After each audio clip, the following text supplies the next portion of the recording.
Hello everyone, I am Sivanand Jha. At this moment, I am going to discuss about crop production and management, which are related to class 8 science. Crop production and management, जिसे हम हिंदी में फसल उत्पादन तथा व्यवस्थापन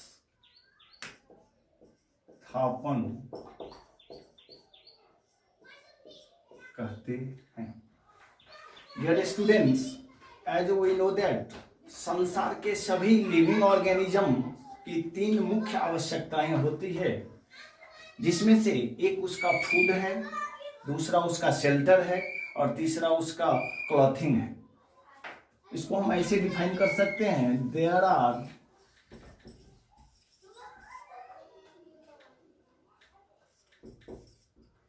three basic needs of all living organisms. उसमें से आपका सबसे पहला फूड है, जिसे हम भोजन कहते हैं। दूसरा क्लॉथिंग, जो कि वस्त्र है। और नंबर 3 शेल्टर, जिसका मतलब आवास होता है। ये 3 मुख्य नीड्स हैं किसके? सभी प्रकार के लिविंग ऑर्गेनिजम्स के। उसमें से हर एक लिविंग ऑर्गेनिज्म फूड और क्लॉथिंग को प्राथमिकता देता है, जो कि उसे या तो either they get from plants और एनिमल, या तो वे उसे पौधों से प्राप्त करते हैं या फिर जानवरों से। कौन कौन से? फूड और क्लॉथिंग। अब रही बात सभी लिविंग ऑर्गेनिज्म फूड और क्लॉथिंग किस सोर्स, किस टेक्निक, किस प्रैक्टिसेस को अपना करके इन 2 वस्तुओं को प्राप्त करते हैं, तो उसके लिए हमें सर्वप्रथम एग्रीकल्चर टर्म को डिफाइन करना होगा, जिसका मतलब हिंदी में कृषि होता है। डियर स्टूडेंट्स, जैसा कि हम जानते हैं, हमारे देश के 75%, 75%, उससे और भी ज्यादा कृषि कार्यों पर निर्भर करते हैं। In India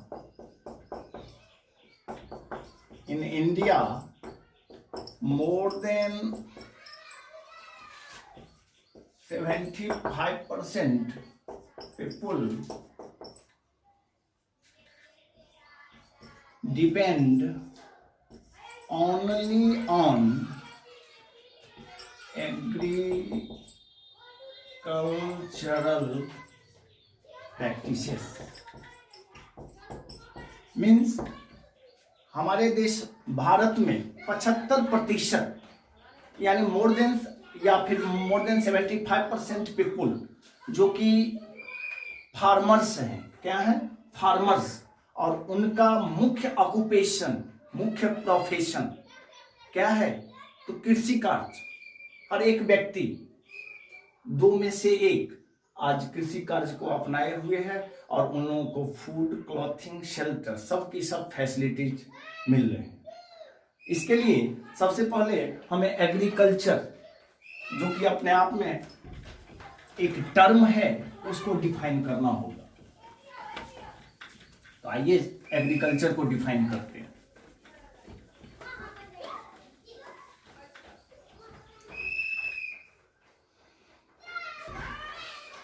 agriculture.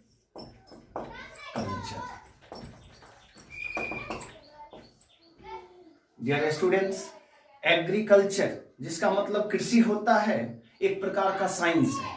क्या है? एक प्रकार का साइंस जो हमें पौधों और जानवरों के विकास, उन्नति के बारे में हमें बताता है। So we can say that the science that deals with the growth of plants and raising of animals is called agriculture. What it mean? What is agriculture? What do you mean by agriculture? कृषि क्या है? कृषि से आप क्या समझते हैं? तो कृषि एक विज्ञान है जो कि that deals with the growth of plants, पौधों की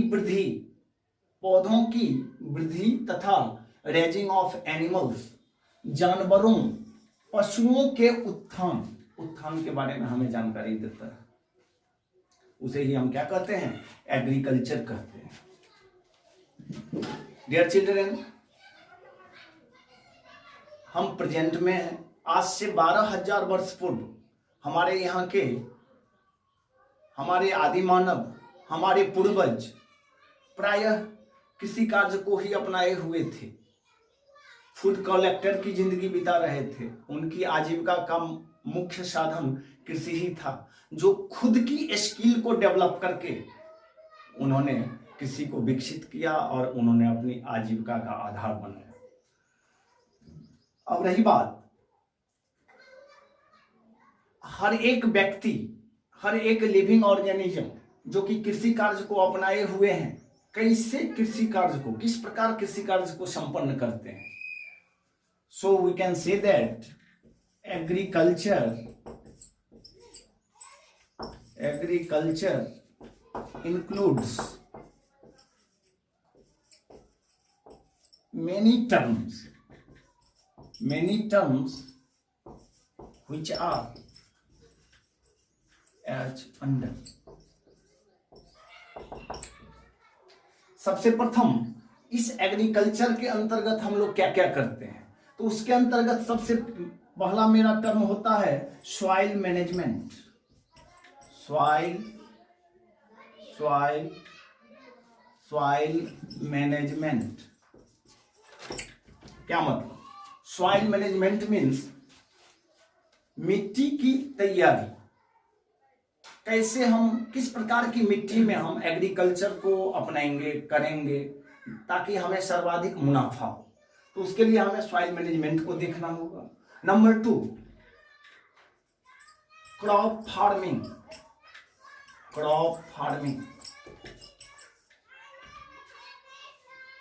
यह क्या है? क्रॉप फार्मिंग फसलों से related.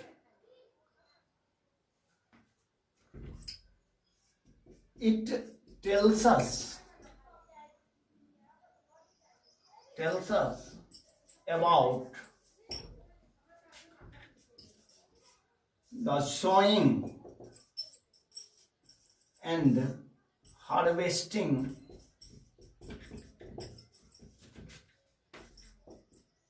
stage of crops. Number 3 में अब चलते हैं।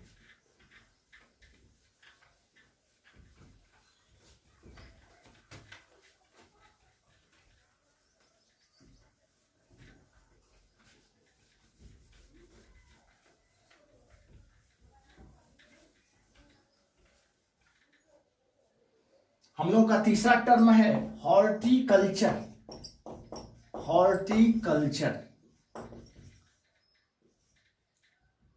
और चौथा टर्म है एनिमल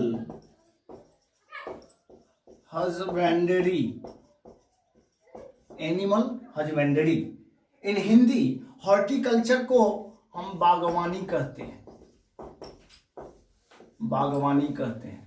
और एनिमल हजबेंड्री मीन्स पशुपालन होता है, पशुपालन। डियर स्टूडेंट्स, हॉर्टिकल्चर क्या है?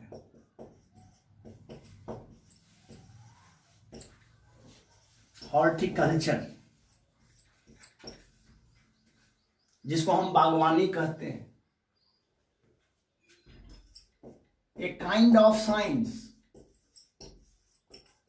a kind of science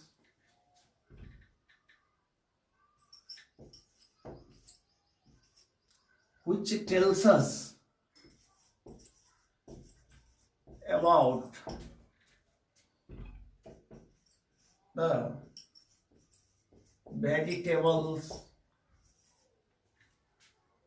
fruits,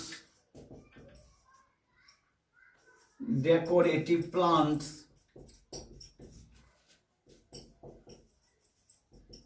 etc. Horticulture क्या है? A kind of science which tells us about the vegetables, fruits, decorative plants. बागवानी के अंतर्गत हम लोग कई तरह की साग सब्जियों को उपजाते हैं। फिर साथ ही साथ डेकोरेटिव प्लांट्स, जिससे आजकल शादी ब्याह में, मैरिज के समय जो है सो भिन्न भिन्न प्रकार की गाड़ियों को सजाया जाता है, डेकोरेट किया जाता है। इस सब प्रकार जितने भी प्रकार के प्लांट्स हैं सब हॉर्टिकल्चर के अंतर्गत आते हैं। अब रही बात नंबर 4 टर्म्स, एनिमल हस्बेंड्री, जिसका मतलब पशुपालन होता है। इसके अंतर्गत सभी प्रकार के किसान, चाहे वो छोटे किसान हो या फिर बड़े किसान हो, पशुओं की देखभाल करते हैं। उसके चारा की व्यवस्था, किस तरह के चारे का प्रबंध किया जाए, या फिर पशुओं में होने वाली बीमारियों के बारे में वो जानता है। तो इन सारी बातों को एनिमल हस्बेंड्री के अंतर्गत रखा जाता है। तो इस टर्म को भी डिफाइन कर लिया जाए, animal husbandry.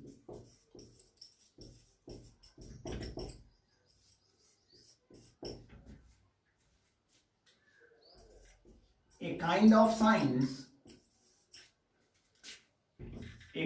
science that tells us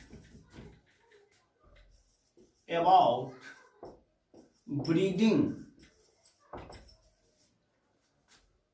and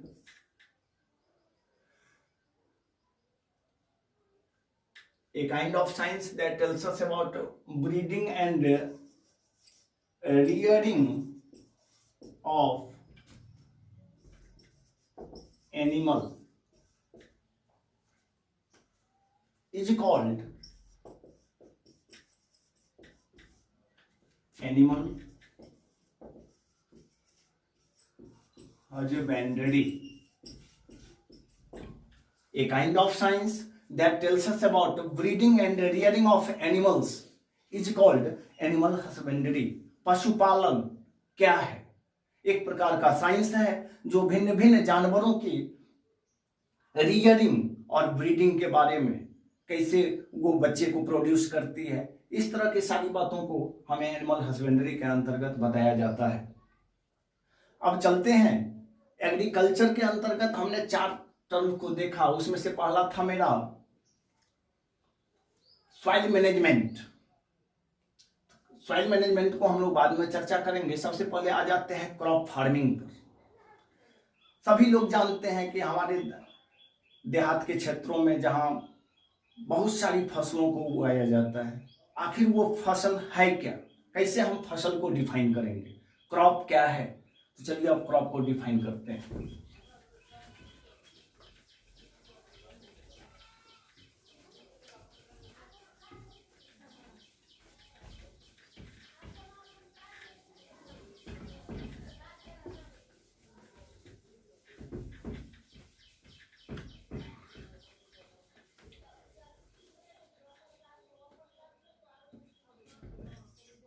crop, जिसको हिंदी में हम फसल कहते हैं। क्रॉप का मतलब क्या होता है? फसल।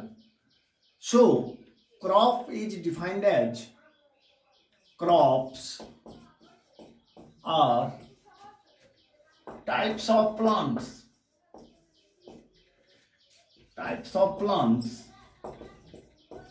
which are grown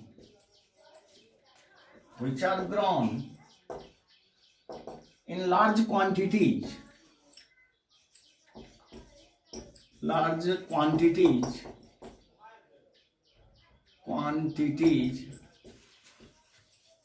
for getting various food products. Crop किसको कहते हैं? Crops are types of plants, ये भी एक प्रकार के पौधे ही होते हैं, which are grown in large quantities, जिसे बहुत ज्यादा मात्रा में उगाया जाता है। क्यों? For getting various food products और for getting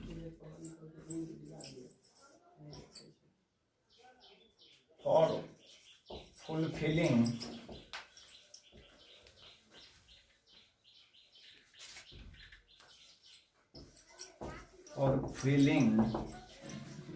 human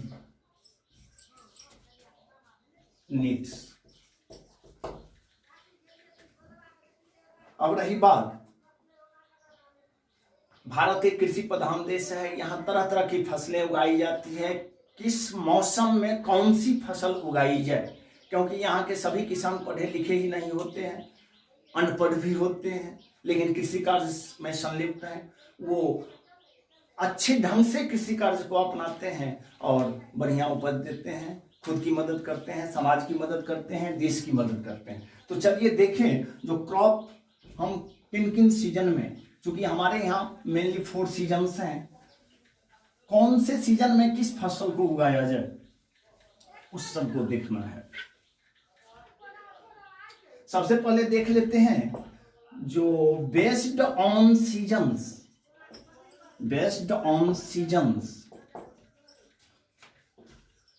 there are 3 types of crops।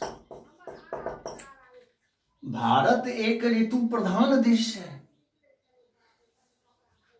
Season की यहाँ प्राथमिकता है। हम यहाँ 4 सीजन को फेस करते हैं। कौन से सीजन हमारे यहाँ किस फसल के लिए उपयुक्त है, इसके लिए हमें सीजन्स को जानना होगा और फिर उस फसल को जानना होगा। उस आधार पर हमारे देश में मुख्यतः 3 प्रकार की फसलें उगाई जाती है। उसमें से पहला मेरा है खरीफ क्रॉप्स। खरीफ फसल हिंदी में क्या कहेंगे? खरीफ फसल। नंबर 2 रबी क्रॉप्स,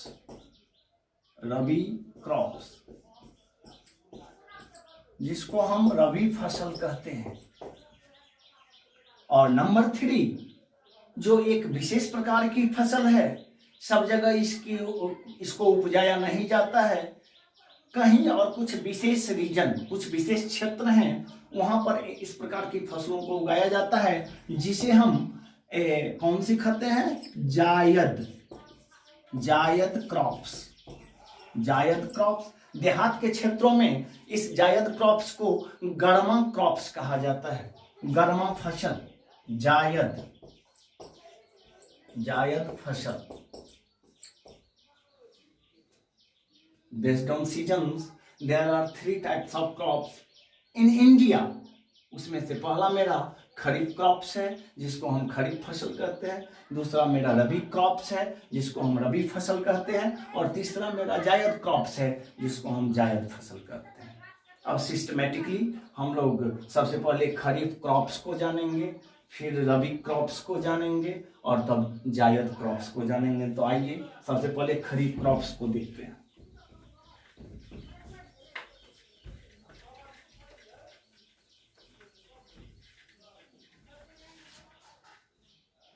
पहला देखेंगे हम लोग खरीफ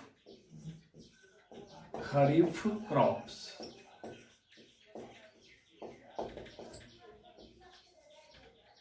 खरीफ क्रॉप्स को हम समर क्रॉप्स भी कहते हैं, यानी ग्रीष्मकालीन फसल। मीन्स इंडिया एक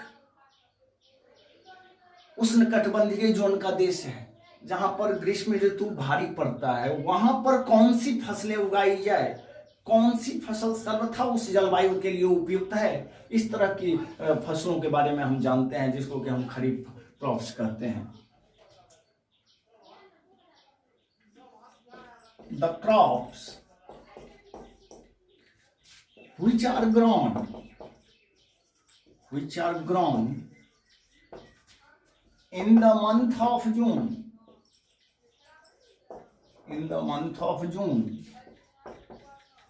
and harvested around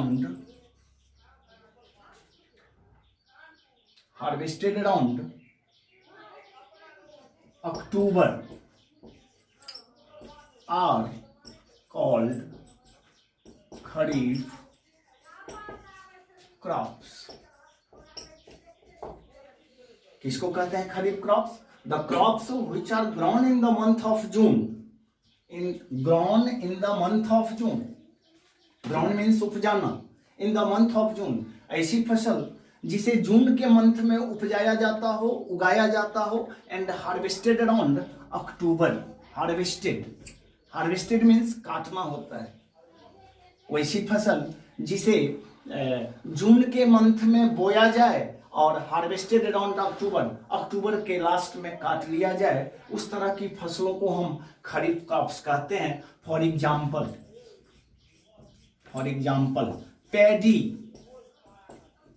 पैडी, जिसको कि हम धान कहते हैं। Number 2, pigeon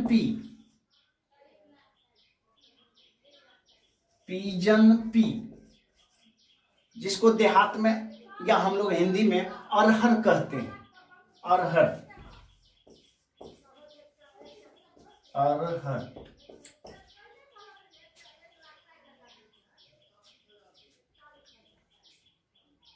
ETC. Number 2, Rabi crops. The crops which are grown in the month of October and harvested around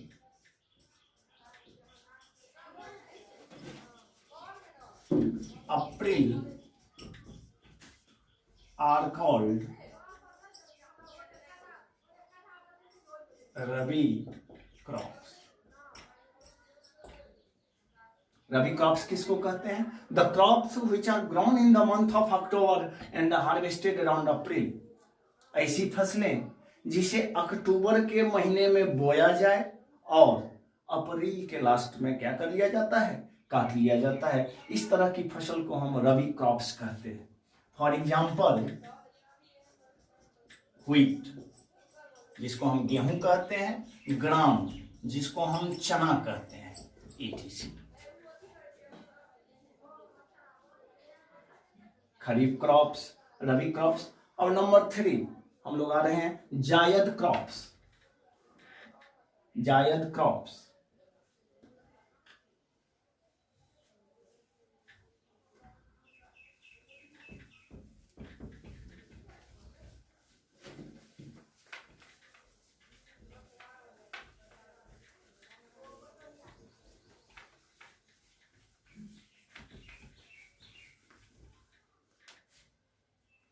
Number 3, जायद crops.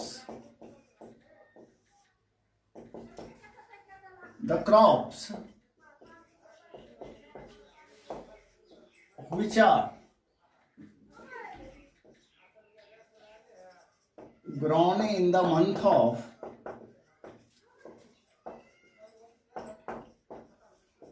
March and harvested around June are called जायद crops. जायद crops. For example, all types of vegetables, flowers are grown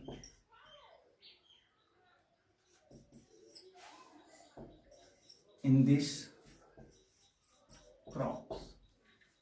All types of vegetables, flowers are grown in these crops.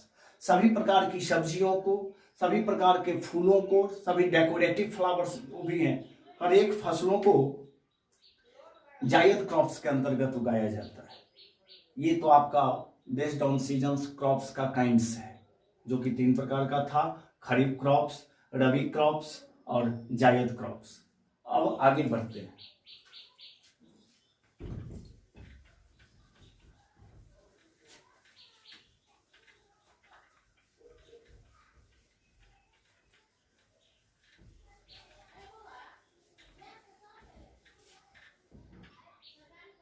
Dear students, हम लोग agriculture को तो समझ लिए, कृषि क्या है।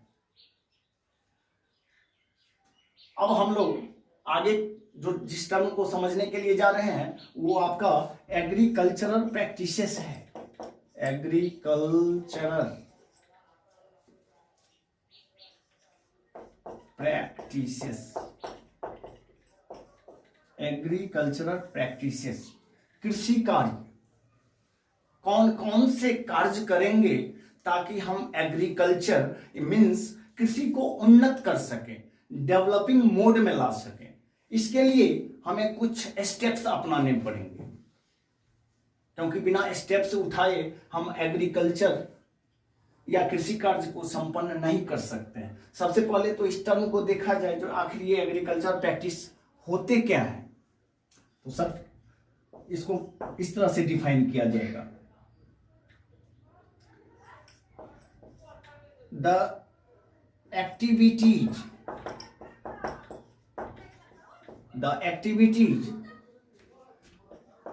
involving cultivation of crops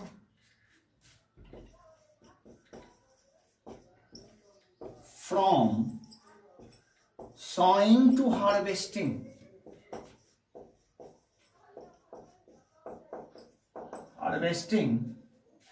is called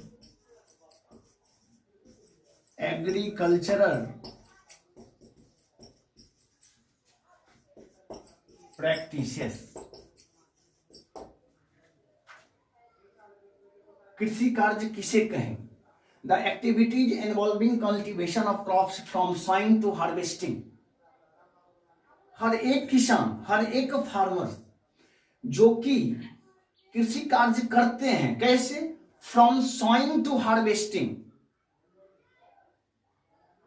मिट्टियों को तैयारी करने से लेकर बीज बोना और फिर अंत में उसको काटना, इसके बीच में जो भी वर्क, जो भी टर्म्स रिलेट्स करते हैं, उसको अब हम नीचे देखेंगे, जो कौन कौन से स्टेप्स अपनाएंगे एग्रीकल्चर प्रैक्टिसेस के अंदर। तो इसके अंतर्गत सबसे पहला मेरा होता है preparation of soil. Preparation of soil means मिट्टियों की तैयारी। कृषि कार्य, जो भी हम कृषि कार्य अपनाएंगे, शुरू करेंगे, उस शुरू करने से पहले हमें प्रिपरेशन ऑफ सॉइल, सॉइल की गुणवत्ता को देखना होगा। किस तरह की मिट्टी है, कौन सी मिट्टी किस फसल के लिए ज्यादा उपयुक्त है। चूंकि हम लोग प्रीवियस क्लासेस में पढ़ चुके हैं, there are 3 kinds of soil, sandy, clay और लोमी। बच्चों, ये सिर्फ 3 ही प्रकार की मिट्टी नहीं है, पूरे भारतवर्ष के अंदर में कुल 15 और 16 प्रकार की मिट्टियां मौजूद हैं। हर एक, चूंकि हमारा भारत देश कई राज्यों से मिलकर के बना है, हर एक राज्य की मिट्टी अलग अलग है। तब उसमें प्रमुख 3 है, जिसमें से हम एक को सैंडी, एक को क्लेई और दूसरे को लोमी कहते हैं। तो जब हमारी यहाँ की मिट्टी अलग अलग है तो फिर उसकी प्रिपरेशन भी अलग अलग की जाती है। तो पहला हम जो पॉइंट देखेंगे वो आपका प्रिपरेशन ऑफ सॉइल है, जिसके अंतर्गत हम मिट्टी की तैयारी को देखेंगे। नंबर 2 टर्म आपका आ रहा है sawing of seeds. Sawing of seeds, जब मिट्टी तैयार हुआ, मिट्टी तैयारी करने में हमें 2 स्टेप्स अपनाने होंगे, जिसमें से एक को हम टीलिंग कहते हैं या फिर उसको प्लॉइंग कहते हैं। प्लॉइंग से आप लोग परिचित हैं, हल जोतना होता है। मिट्टी को जब हम तैयार करने के लिए जाएंगे, फार्मर्स जाएंगे, तो सबसे पहले वो मिट्टी को तैयार करेंगे टीलिंग या फिर प्लॉइंग मेथड अपना करके। टीलिंग प्लॉइंग क्या होता है बाद के लेक्चर में हम लोग देखेंगे। और नंबर 2 है उसका लेवलिंग। टीलिंग प्लॉइंग जुताई होता है, लेवलिंग समतलीकरण। समतलीकरण रूरल एरिया में उसको हम लोग चौकी देना कहते हैं। क्या कहते हैं? चौकी देना, लेवल करना। क्यों लेवल किया जाता है बाद के लेक्चर में हम लोग इसको जानेंगे। तो मेरा नंबर 2 था sowing of seeds. Number 3 applying manure और फर्टिलाइजर्स।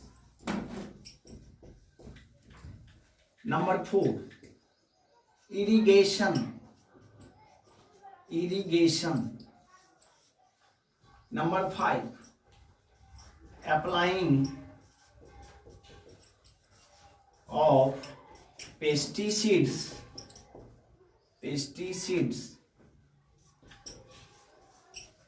और इंसेक्टिसाइड्स।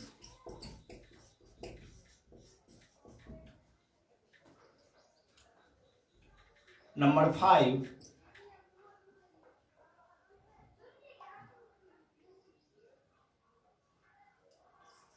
बीडिंग।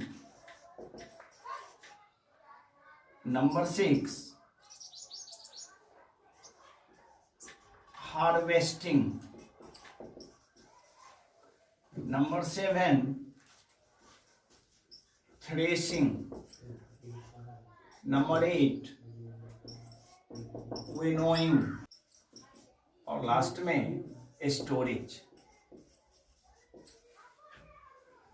ये कुल एग्रीकल्चर प्रैक्टिसेस के अंतर्गत आते हैं, जिसमें से सबसे पहले मेरा है प्रिपरेशन ऑफ सॉइल, कैसे फार्मर्स मिट्टियों को तैयार करते हैं। नंबर 2 पर है आपका सॉइंग ऑफ सीड्स, जिसका मतलब हुआ बीजों की बुआई कैसे किया जाए।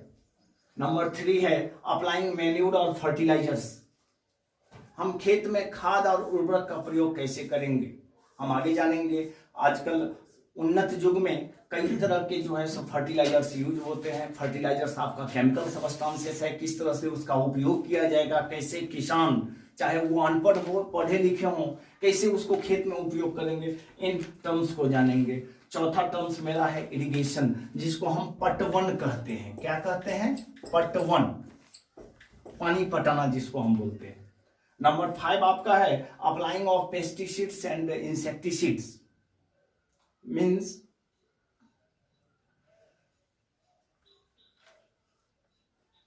पीरकनाशी या फिर जीव जंतुओं से बचाव करना, कैसे हम फसलों को बचाएंगे।